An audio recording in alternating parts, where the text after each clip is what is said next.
My name is Ashley, and this is Let's Talk Dispatch. I do. You're gonna do it. Do it really well. And I believe the world needs more dispatchers. Around in the mud, blood, and beer. Years that I'm not working 4th of July. 4th of July. Say community policing, right? What about community dispatch? So on this show, with the help of my guests, we will educate, empower, and support the heroes behind the headset. Hey everybody, welcome back to another episode of Let's Talk Dispatch with me, the Raspy Dispatcher. Today, I'm really excited. I mean, I'm always excited, but especially today, my guest to talk about kind of 911 emergency preparedness, right? That's one thing that I feel we don't talk about enough is that we should be preparing to utilize 911 the same way we prepare for fire drills or earthquake drills. You know, it's all the same type of structure, in my opinion. We need to do more education and more empowerment for our citizens, calling 911 so the 911 dispatcher and the folks that are going through the crisis are creating more of a partnership.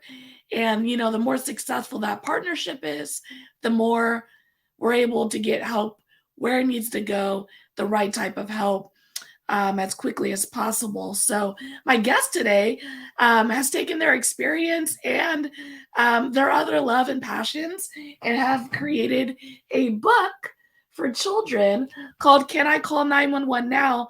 So I'm very excited to bring on Theresa to talk about her passion, how this book came about, and helping folks understand when and what they need to know when calling 911. Hi, Theresa. Thanks for joining me today. How are you? I'm good. How are you? Good. Good to be here. Good to be seen and sharing our two loves. Exactly. I see you brought a friend. I did. This is Zulu. This is one of our rescues. He was actually a 911 call. A maintenance guy called. Yeah, 911. He went into, they had moved out and he thought it was a stuffed animal until the stuffed animal moved. And of course, we use protocol, right? EPD for our animal control calls. Mm-hmm. And my coworker, Daniel, he's like, Theresa, it's a bearded dragon. I'm like, oh, those questions are going to be fun. You know, what is the behavior of the animal now? And I'm like, oh, classic. But yeah, so he's looking for a home now. So he came to us. I work with animal control through our rescue. So very, very cool. You know, it's funny. I once had to do a broadcast for a at-risk missing kid, you know, 14, took off, and we broadcasted it, and it was a WFJ with their bearded dragon. And one of my officers, one of my officers was like, nope, I've seen Game of Thrones. I know what a WFA can do with the bearded dragon, you know, like priorities. Right? Yeah. But it's so fun, you know, California. So most of the time, you know, when we get animal related like 911 in our centers, they don't normally come in with bearded dragons. It's normally a cat, a dog, you know, right. But never really a bearded dragon. So we get a lot of reptile calls, actually, especially when it's like snapping turtle. The snappers, when they come out to lay their eggs, are like, oh, this thing is huge. It's got to be somebody's pet. And I'm like, no, it probably came out of a swamp somewhere. Just leave it alone.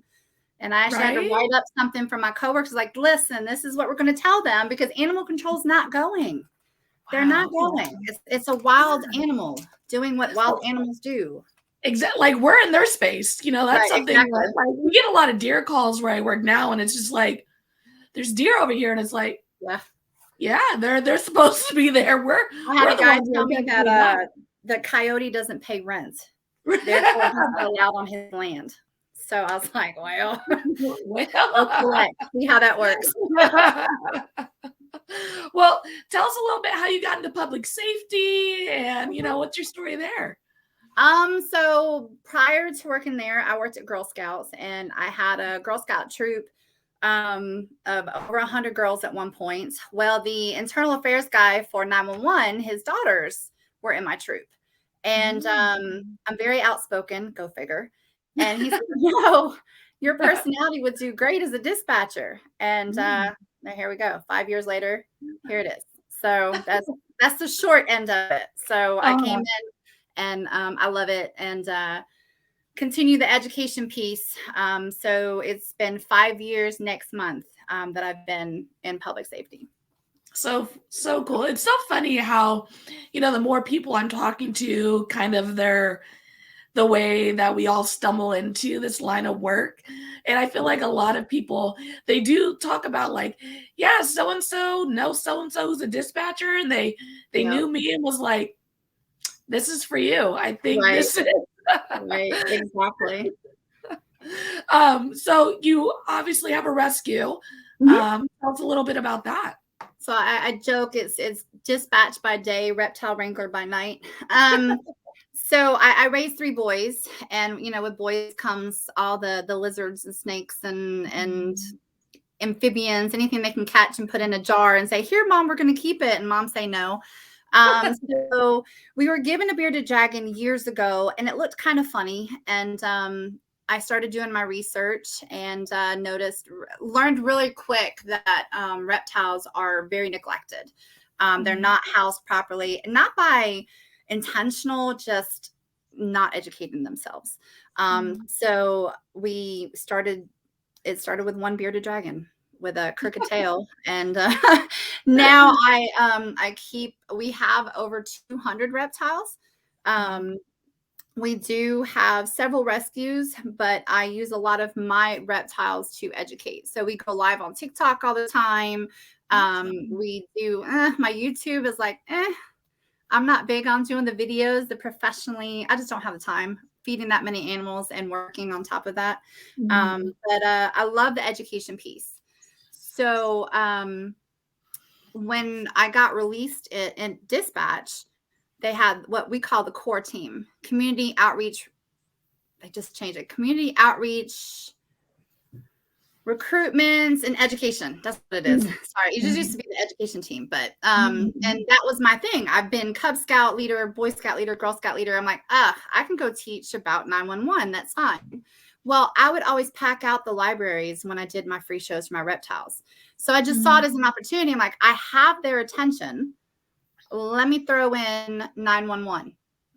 So we kind of compiled the short list of kid calls. So every call in the book is based on a real call, unfortunately. And we could probably write a bunch of those kid versions and just kind of teaching kids when and when not to call 911. I remember I did my first school, and about a week later, I got a kid caller. And he said, well, this lady came to my class last week and said that this is the number I call if I have an emergency. I said, but what else did I tell you not to do?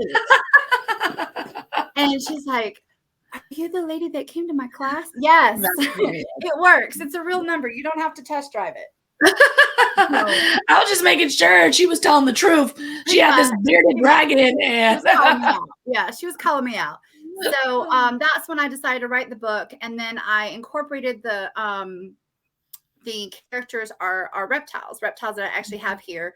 And then so we talk about my job as 911, we read the book, and then we do a short reptile show in the end.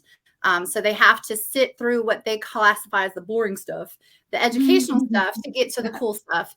And but to me, it's just reaching more kids. And I've actually had more of the parents come to me after the show. I was like, I didn't know that. I didn't know this. And these are just simple things about 911.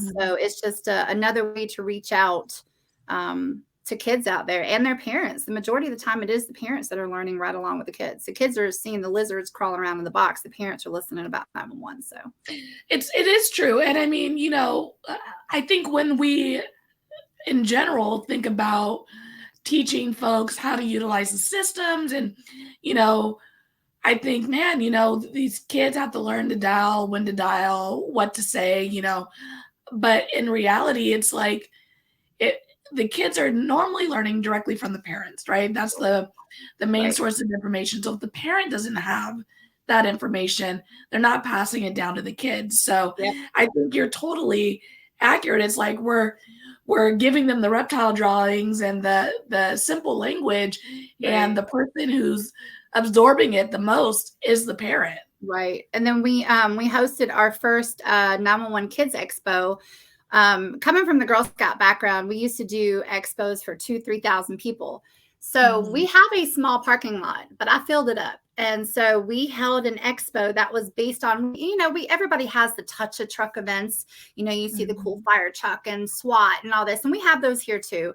But I wanted this to focus on us. Back to square one. So when people will call me, hey, can I sit at this table? I'm like, it doesn't fall in line with what we're trying to do. Fire truck wasn't allowed to bring his fire truck.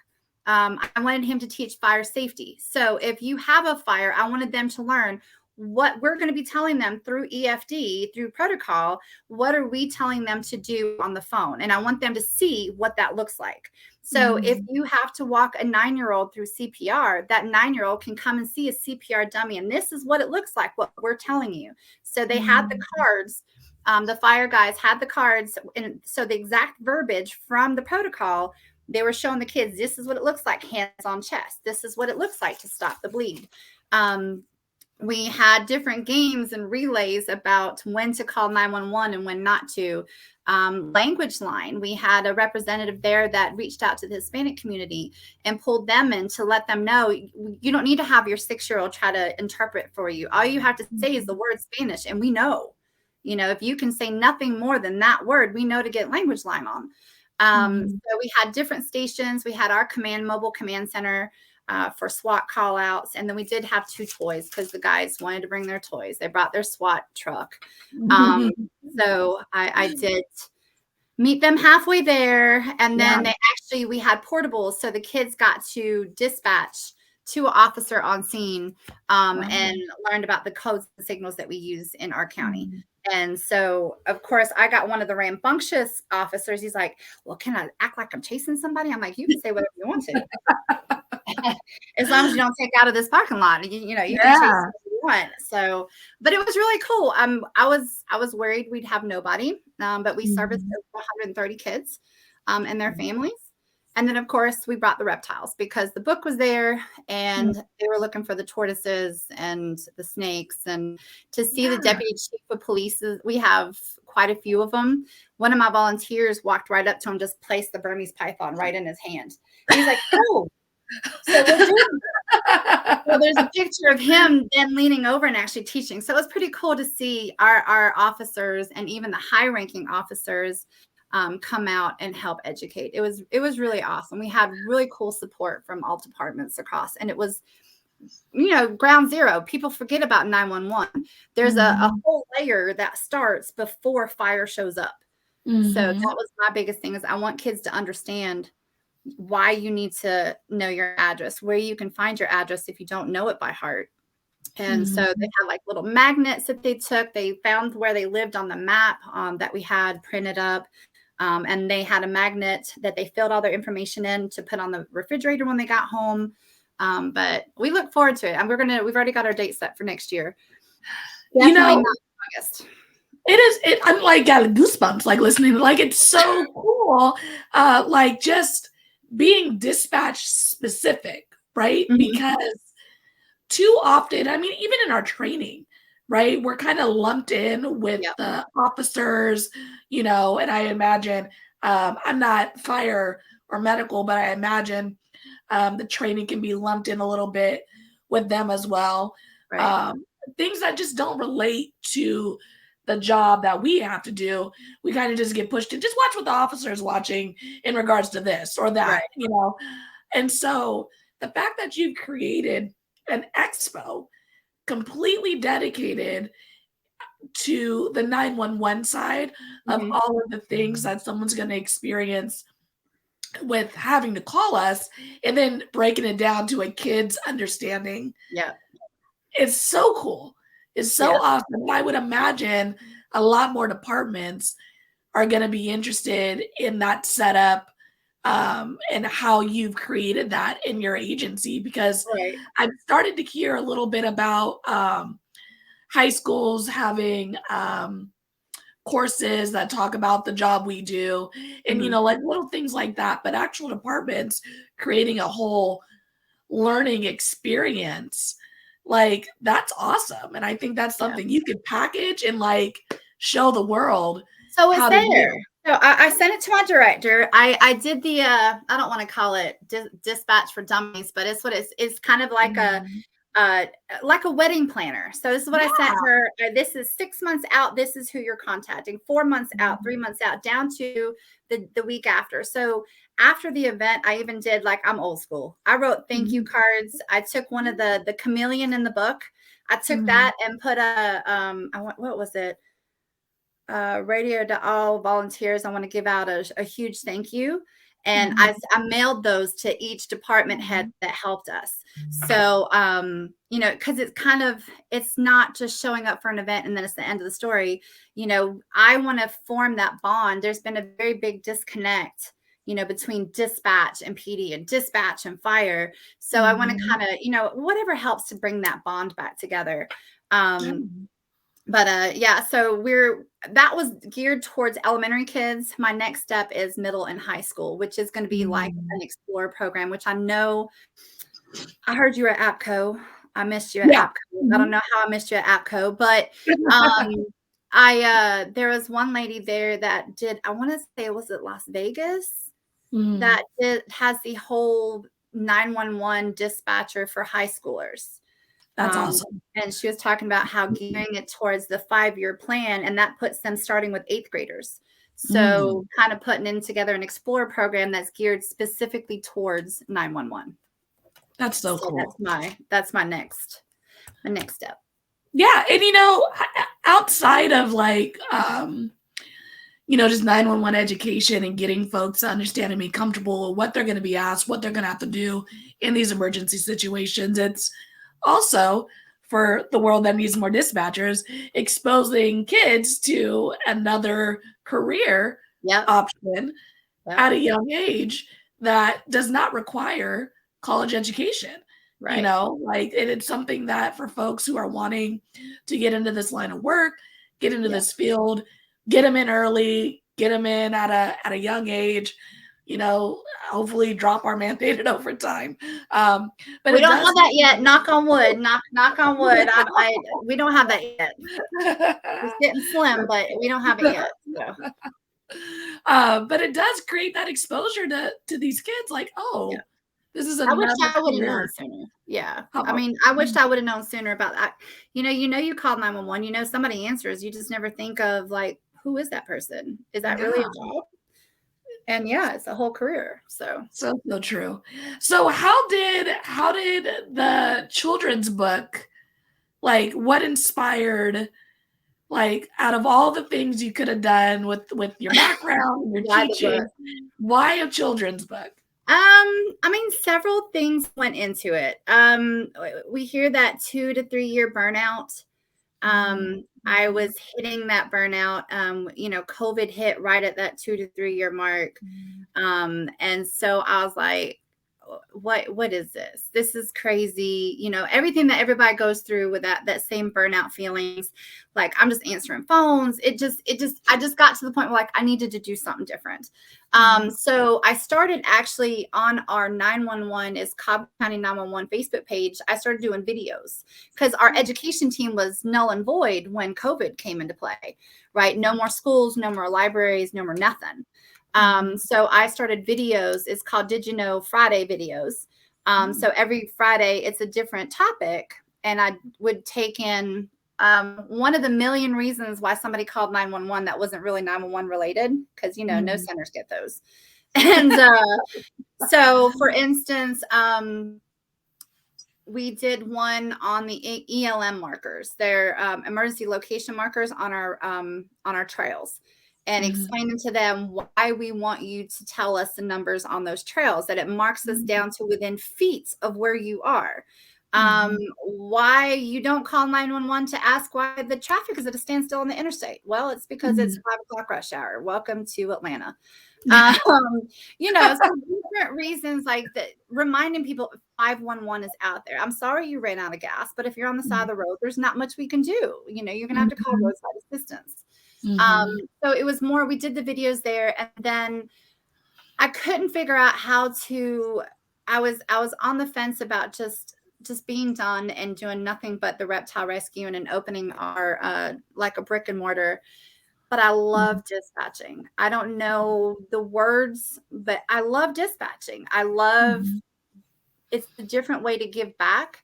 Yeah, we go through a lot of calls that are not 911 related, but the ones that do come in and that you are make a difference in that person's life, that to me makes it well worth all the other crazy calls that we get that are not really 911 type calls.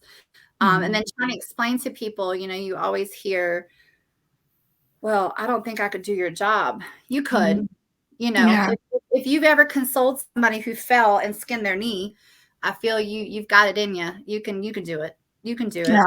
We have great training. So I decided, I'm like, well, let me start with the kids. It's got to start somewhere, you know, and these kids are eventually going to be calling 911 for something somewhere down the road. And let's make sure it's right. And what better way than to use my reptiles as the characters. So Turbo is one of my tortoises. Frilled dragon is my frilled dragon.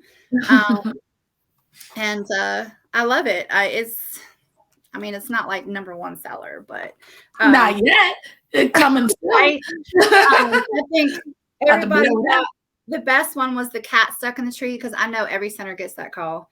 And then we have to be the bad person when we tell them that we don't come out for a cat stuck in the tree. I remember early in my training, and when I worked in SAC, someone called 911 for the cat in the tree, and I looked at my trainer and I was like, is this real? Like, is this real life? And in Sacramento, she was like, transfer it to fire. They will go out. And I was like, really? So that department is why we're still getting off. I'm telling you, just over here, just putting out the stereotypes. Yeah. Well, and in our county, we have one jurisdiction that will go and unlock your car if we have public service ambassadors. But if you're outside of that, although it still has the Marietta city name, if you're not within city limits, now it's county ain't coming. Unless that car is on fire, has anybody locked in it, or an animal locked in it, isn't inside of a structure running, we ain't coming. And so I was like, golly, this is killing me. We should just be flat across the board. I know, right? It is confusing. Like for us, like we won't go out for non-injury accidents, but I believe CHP always goes out no matter what. And they're like, we need to report. I'm like, it's online. It's online. You know, it's we can't determine. We didn't see it. Oh my gosh, that'd be amazing. That would be so amazing. But then, you know, they'll learn to manipulate it. They're like, oh, but I hurt my knee. And then all of a sudden we have to go, right? But right? I'm like, look, if we get there and your knee's okay, we're still not taking that. Juices were out. Info exchange, bye-bye. I would not do good out on the street. There's a reason I'm behind the phone. Oh my! And so my shift partner right now. That's what they say all the time. They're like, I would be like coming up yelling all the time. Yeah, so. I'd get my pink slip day one. They'd be like, Carcioppolo, respond back to headquarters. You're out. We're gonna need you to head back to station. Right, exactly. All three. Just get off the street. Get off the street. This is so cool. So your department has been, I imagine, supportive of this whole endeavor, because I think that might be something that dispatchers hesitate when they think about like going out and doing like extra stuff like the rescue dispatcher, or you know, the things that you're doing is like, what is my department? How's my department going to feel about it? Am I going to have their support? Right. You know, and I think that, especially in policing and law enforcement, like I think there's a lot of folks who are a little nervous to be out there in front of the world talking about these things. And so has your department been supportive? And, you know, yeah, so we have a new director, Melissa Alterio. She is amazing. I think I watched a couple of her speakings at yes. So she is our new director. She joined us, I want to say June of last year, maybe May. Anyway, when I say complete turnaround, she was the change we definitely needed. And then now she also brought in another deputy director from Texas. And she was a speaker there too, Robbie McCormick. She was she's one of our deputy directors. She's just been so supportive. She's like, I brought the layout to her. I got it all funded by a local business. So all the supplies and everything, they donated $1,500. So we got t-shirts made for the event. I mean, it was crazy. And then we had the flyers. I had people on my shift is kind of like the rogue shift. You know, you have the type A personalities, and then you have day A, which is us, and A stands for you can only imagine. And I got people showing up from my shift that have never volunteered. Wow. And when they saw this one in particular, like, you got him to show up? I'm like, I did. And he's smiling. But she's been nothing. They've all been nothing but supportive. They're like, Theresa, whatever you need, you know, let me know. And we had a couple of hiccups, like the gates to the fence didn't open up on time and a little stuff like that. And it was ungodly hot. That poor guy that volunteered, he actually passed out at the end. And okay, he's not dead. I know who to call. Hey, it's fine. We kids come here. We're going to show you in live in action the whole process. Next year's is going to be in October, not August. Not. But yeah, it was just phenomenal. Like just the support across the board, and then not just from our department, to see like the police chief, the deputy chiefs all came out. Like everybody showed up, and they didn't just come out for like their, you know, I call it the publicity picture. They came out and they interacted with the kids and they helped teach, and they were just going, I mean, it was amazing. Everybody that came out was super awesome. They finally got it. I know it sounded kind of, I don't know, sticklerish. Like, you know, they're like, well, we normally do this. I'm like, I get what you normally do, but this is what we're trying to accomplish. And that's not the normal. So, you know, fire's not doing the fire truck. Well, can I bring my rescue? No, you can't bring your rescue. Well, can I just bring my truck? No, you can bring a table. You can bring a table and your gear. And this is what you're going to teach. You know, but there's something so valuable about setting that boundary, because I think sometimes, again, in this line of work, everybody wants the fire truck and, you know, the officer and and if we're creating these events, we're creating these spaces to highlight the dispatcher. I think it's easy for the folks who are normally in the spotlight, air quote, to go, yeah, but this is what the kids like. This is what they respond to. And it's kind of like, well, I need you to partner with me and take the back seat in this. And I think that's hard for officers and firefighters and, you know, to go, oh, I'm not the star of this show today. Right. Exactly. And but you being someone who's creating that boundary and not in a disrespectful way, just kind of ask them like, hey, we need the dispatcher to be the star today. And this is how I need you to support me. You know, when they came out there and they saw it, they got it. They understood. Yeah.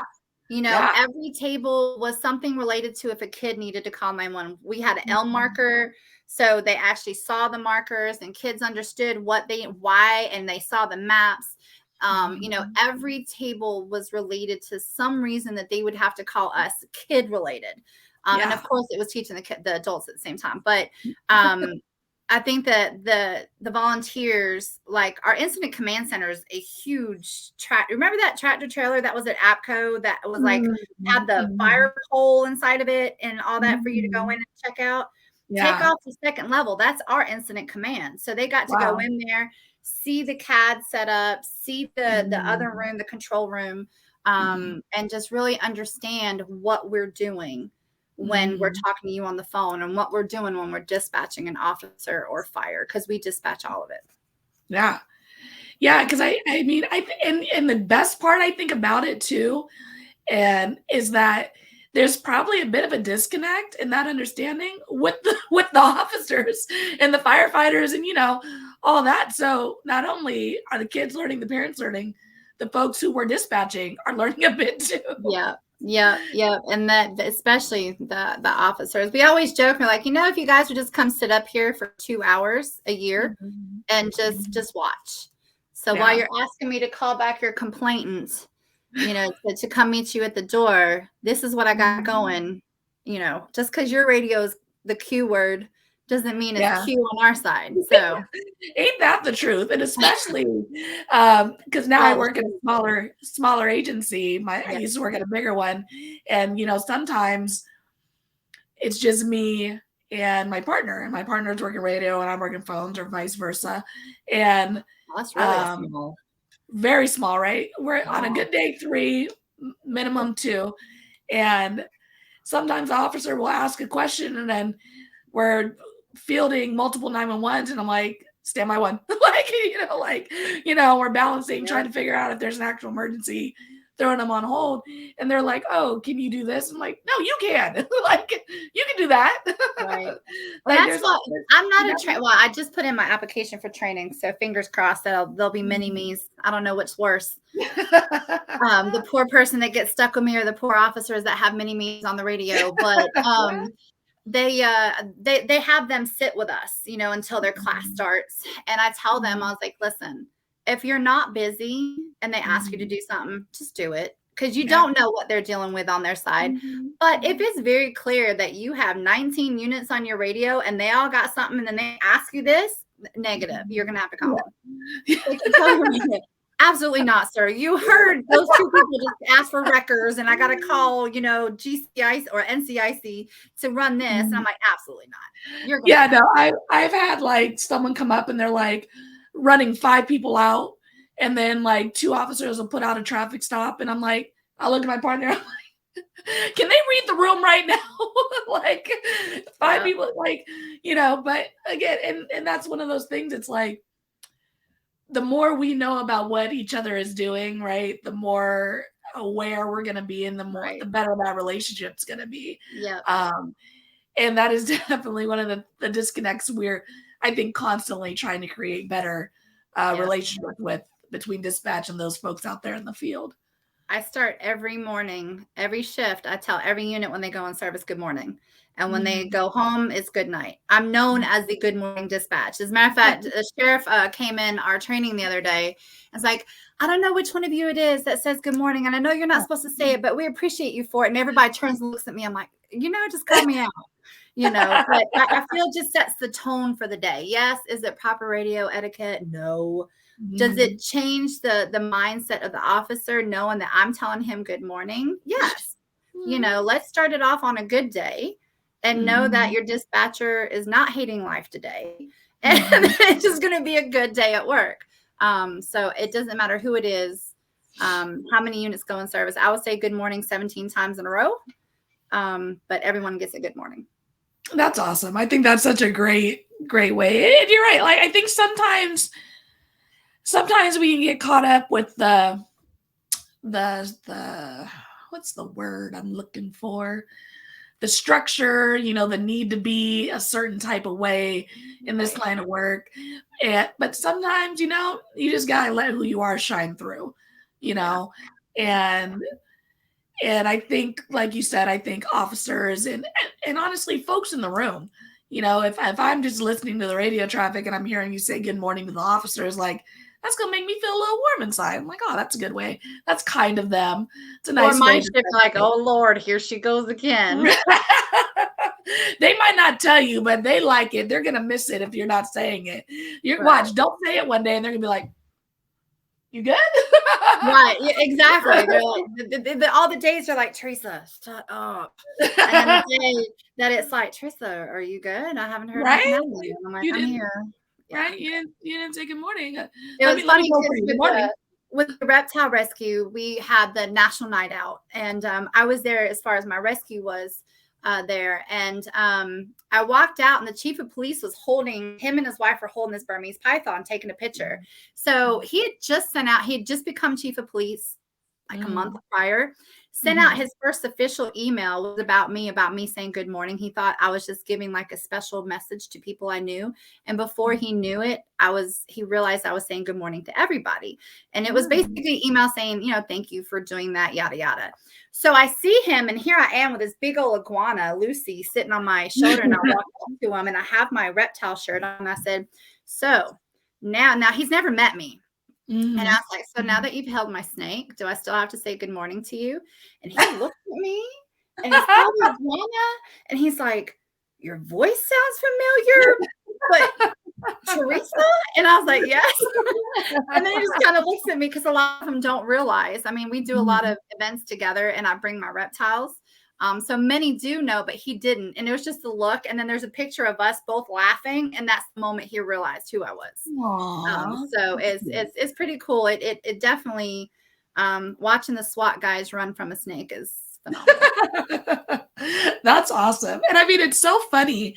How often, I mean, like, I think at my old agency, I think I maybe saw my chief like twice in 3-4 years, you know, and at this new agency, I see them maybe a couple times a week, you know, and it's just so funny as dispatch in general, how these officers hear our voice, know our voice, and a lot of times have relationships over a computer screen, and then you could just walk right by each other, and just not even realize. Oh, that's the person I talk to every day. You know what I mean? So, that just goes. We have tons. We're a huge county, and for instance, our center, if we were fully staffed, I don't know exactly, it's around 30 per shift. And we have radios that are actually patched together right now because we don't have enough people to man each radio. So we have tons of officers, you know. I unless they go to an event that I'm at, we have a safety village, which is basically a replica of our downtown Marietta. So each building is sponsored by a business in the county, and it's set up like our little downtown. It has a little square, but that's where we do our big touch a truck event, right? And unless they've come to one of those, they don't know. They've heard about me, but they don't know, you know. And then they're like, oh, you're that reptile dispatcher. Fine, reptile dispatcher it is. Better than crazy cat lady, I guess. So. It's okay. I get that. Are you sick? Like, no, just raspy. Right. I love that name though. That's perfect. Thank you. So what is some advice that you would give someone who is considering this line of work? So I came in, I hit 40. So I was kind of worried that, you know, you just don't learn things as fast, or you learn differently at 40 than you did in your 20s, whatever. To say that you're never going to have a bad call, I'd be lying, you know, but to know that if you have a good life balance at home and know how to have ways to let that out. My reptiles is my avenue. You can make an amazing dispatcher. You don't have to know everything. There's training. We train you. We don't just give you the phone and say, here, have at it. Although I felt that way when they say, okay, you're ready to be released. I'm like, are you crazy? Right, liar. Ready? What are you talking about? But definitely, if you are one, I think the ones that are community driven, that want to help the community, this is the way. Especially those that I hear all the time. Well, I wanted to be an officer, but I couldn't pass the PT. I wanted to do this, but I couldn't do that. Well, here you go. You get to sit. They feed you junk food all the time. And endless supply of donuts, which I really wish we'd get away from. But looking for a donut. I love a donut. Exactly. Like I could show you this donut roll, and but it's a way to give back to your community without being in the direct line. I mean, although we are the first responders, it is still a way for those that couldn't be fired, couldn't be for whatever reason. I think if you've ever consoled anybody in a bad situation, you can definitely do our job. We have the proper training, the proper support. We, like, our department has an amazing peer support program. There's just so much more out there now to support dispatchers than there was back in the day. From what I've watched, I wouldn't know because I'm technically new, 5 years in, but from what I've watched and heard and read, there's a lot more support here now, especially with the mental health of it all. So, but it's definitely, I mean, it changes your life. So makes you look differently. Yeah, it really does. And I think that is a great point. It's one that I've definitely said in the past, is like, there's 1,000 reasons people don't end up going into the field in person, response. But I also think that we don't talk about dispatch enough, right? For folks to know that this is an option. Right. And us, even just you going out with your reptiles and, this Let's Talk Dispatch, Raspy Dispatcher stuff. And it goes on and on for all the dispatchers that are doing all these amazing things. 911 Woman, Ricardo within the trenches, where we're just having these conversations and we're saying like, hey, we're here and we're doing a tough job and we need more people to come out and do this job. I think it's just creating more and more roadways for folks to get into this line of work. Oh yeah, definitely. And you can always bring in, and biggest thing is like, everything is a recruitment opportunity. Everything is an education opportunity. And take what your passion is at home and see how you can apply it to 911. If you're into racing, create some kind of program for little ones that involves the racing and dispatch.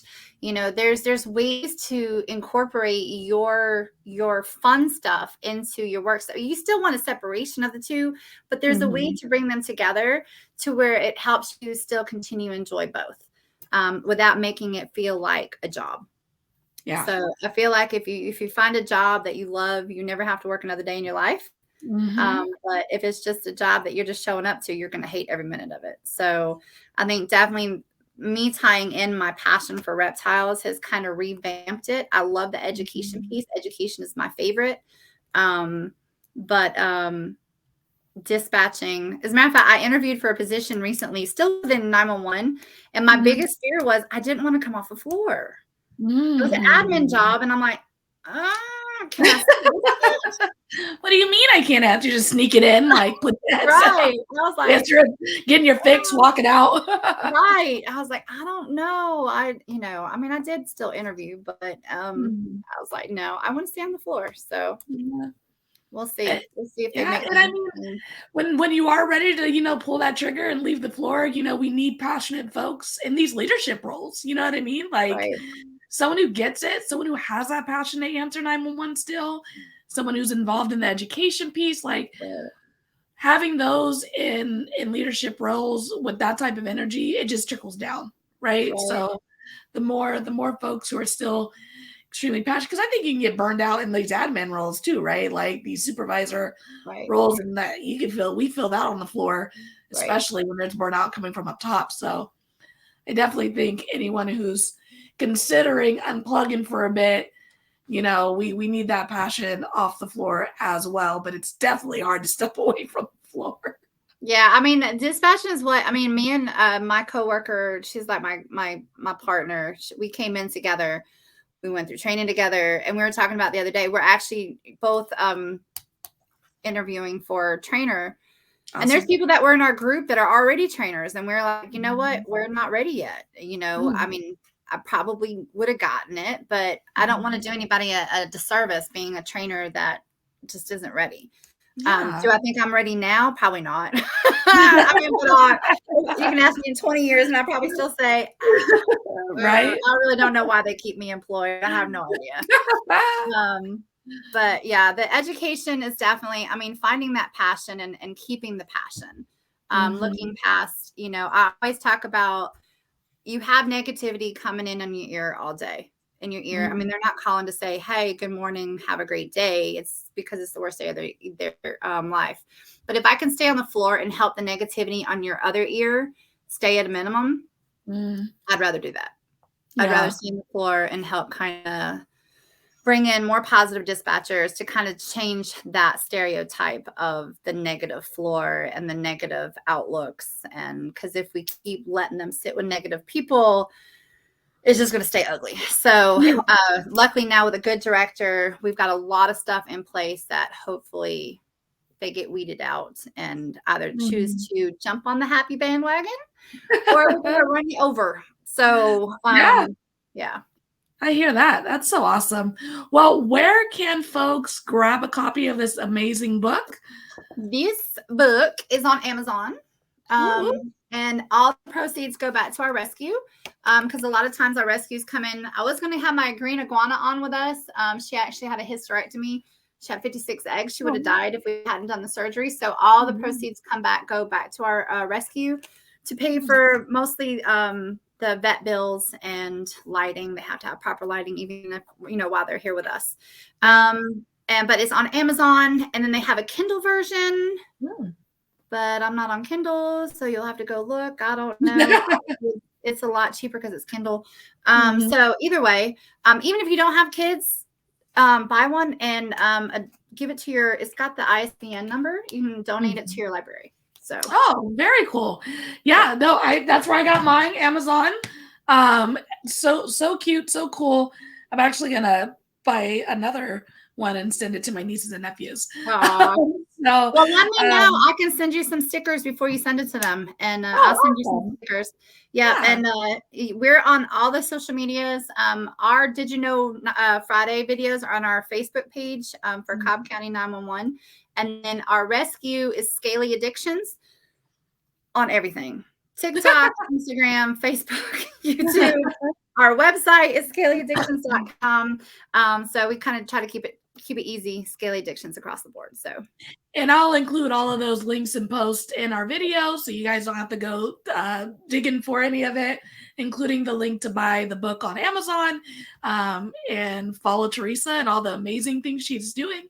And I would imagine after hearing this awesome 911 Kids Expo stuff that you got going on, I would imagine some folks are going to reach out hey, how'd you do it? How can we implement it? I have a template. Yeah, that's what I was going to say. I send it to my boss, but I'm more than happy to send it. It's like I said, it's like a wedding planner. Awesome. It shows how I did mine, and then there's a blank template. So you just kind of fill in your own stuff. So very, very cool. Well, thank you so much, Theresa, for coming on today. I really enjoyed it. Such great stuff you're doing for 911, helping folks prepare and learn and grow. And it's making me go, I have so many things I want to do now. Just do it. If you come to AppCon next year, let me know because it's in my neck of the woods instead of clear across over there. That is true. I think I'm trying to go every year now, so we'll definitely link up in person too. Fingers crossed. I'm submitting to try to present. Ooh, see, that's my next big I posted last night on my LinkedIn. I was like, I had a dream that I spoke at a conference and was terrible. The technology wasn't working. I kept going down the wrong hallway. But when I finally got there, I did great. It was wonderful. Right. So I was on TikTok this morning. I was like, I do good talking to y'all on here, but when it's professional, I'm like, yeah, I think my opening line is going to be y'all nervous? I'm nervous. Y'all good? What's in your water bottle, ma'am? Oh man. Well, I'll be right back with you, okay? Right. All right, everybody. Thank you so much for joining me on this episode of Let's Talk Dispatch. Again, Can I Call 911 Now? A kid's book written for folks to learn how and when to use 911, written by a dispatcher. So awesome, so amazing. So definitely head to the links in the bio that I am going to include to purchase your book. Again, all the proceeds go back to her reptile rescue. And if you want to learn more about how to create these opportunities for 911 and kids, definitely reach out to Theresa. I think she's doing a wonderful job in creating those spaces for those to learn how and when they should use 911. Of course, as always, you can reach out to me, the Raspy Dispatcher, Facebook, Instagram. Subscribe to our podcast. Subscribe to us on YouTube. And until next time, stay raspy, everybody. Thanks for joining us on today's episode of Let's Talk Dispatch. Don't forget to subscribe on YouTube at The Raspy Dispatcher, follow us on Instagram, and check out Let's Talk Dispatch anywhere you listen to podcasts. I'll see you next time, and stay raspy.